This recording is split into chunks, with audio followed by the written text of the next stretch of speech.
နောက်မေးခွန်းတစ်ခုပြန်ပြောချင်ပါတယ်နောက်မေးခွန်းတစ်ခုကတော့ဒီ SAVE safe ပါလေတဲ့အဲ့ဒီရဲ့စကားလုံးရဲ့အဓိပ္ပာယ်ကတော့ safe system ဆိုတာ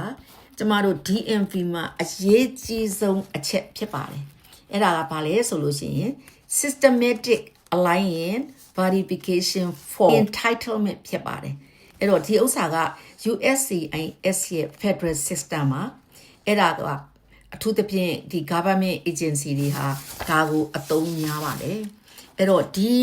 DMV မှာ SAVE ကဘာကိုအထောက်ထားပြုတာပါလဲအဲ့တော့အဓိကကတော့မင်းမှာ legal status ရှိသလားဒါမှမဟုတ်မင်းရဲ့ EAD က valid ဖြစ်သလားဒါမှမဟုတ်ရင်မင်းကအဆိုင်လင်ပန်ဒီလားဆိုတာ SAVE system check ကအရေးကြီးဆုံးဖြစ်ပါတယ်အဲ့တော့ကိုက EAD ပြအောင် DMV ကညင်းဆိုလိုက်တယ်ဆိုရင်အကျဉ်းချင်းအထက်ထပ်ပြောပါတောင်းဆိုပါကျွန်တော်ကိုဒီကွန်ပျူတာကနေပြီးတော့ SAVE system ကိုမဖြစ်တဲ့နည်းနဲ့စစ်ပေးပါလို့တောင်းဆိုပါအဲ့ဒီလိုတောင်းဆိုလိုက်တဲ့အခါမှာ result က3မျိုးဖြစ်တတ်ပါတယ်ပထမ result ကတော့မီစိန်ပြလိုက်တာပါ okay license ထုတ်ပေးလိုက်မယ်နောက်ဒုတိယ result ကတော့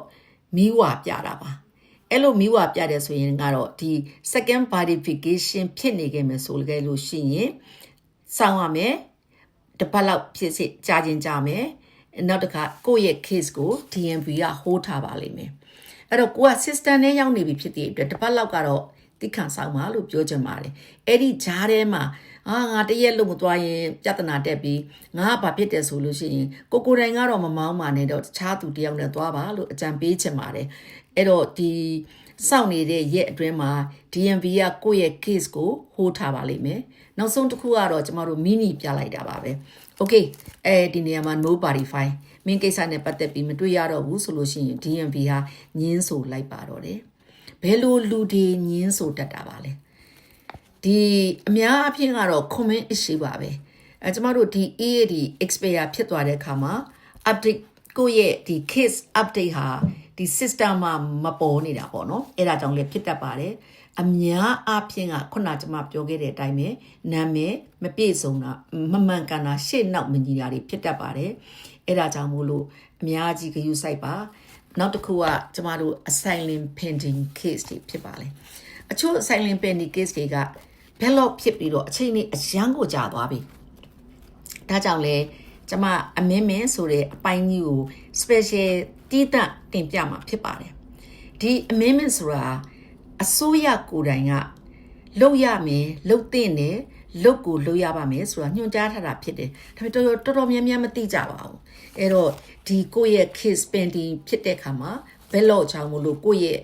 ဒီပြဿနာလည်းအများကြီးရှိတတ်ပါတယ်အဲ့တော့ pending case မှာလည်းဖြစ်တတ်တယ်လို့တတိပေးပြောကြားချင်ပါတယ်